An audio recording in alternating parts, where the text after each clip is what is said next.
Nashik police station हद्दीमध्ये अवैध शस्त्र बाळगणारे किंवा विक्री करणारे अशा इस्मांवरती कारवाई करण्याचे सक्त आदेश माननीय पोलीस आयुक्त यांच्याकडून प्राप्त झाले होते। त्या अनुषंगाने वेळोवेळी गुन्हे शोध पथक हे गस्त करत होते, कारवाई करत होते।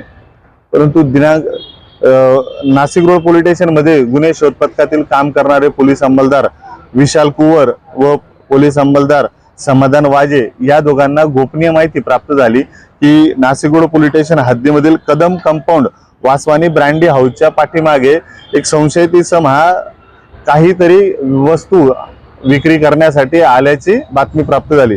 त्या पद्धतीने त्यांनी ती माहिती माननीय वरिष्ठ पोलीस निरीक्षक श्री जितेंद्र सपकाळ यांना दिली आणि त्यांच्या मार्गदर्शनाखाली गुन्हे शोध पथकाचे पोलीस हवालदार नितीन भांबरे व पूर्ण टीम ही त्या ठिकाणी जाऊन थांबली। त्या सापळा रचला। सापळ्या अंतर्गत त्या ठिकाणी एक संशयित इसम मिळून आला।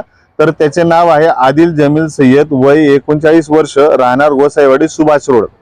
याच्याकडे त्याची अंगझडती घेतली असता अंगझडती दरम्यान मध्ये एक देशी बनावटीचं पिस्टल मॅगझिन सह मिळून आलं आहे। तसंच एक जिवंत कारतूस मिळून आला आहे। असं एकूण 30,500 रुपयाचा किमती मुद्देमाल त्याच्याकडे मिळून आला। त्या अनुषंगाने त्याला पोलीस स्टेशनला घेऊन येऊन नाशिक पोलीस स्टेशन या ठिकाणी भारतीय हत्यार कायदा अन्वये गुन्हा दाखल करण्यात आला। त्या गुन्ह्याचा तपास हा पोलीस हवालदार नितीन भांबरे करत आहे। सदरची कारवाई ही माननीय पोलीस आयुक्त श्री संदीप कर्णिक सर, तसेच परिमंडळ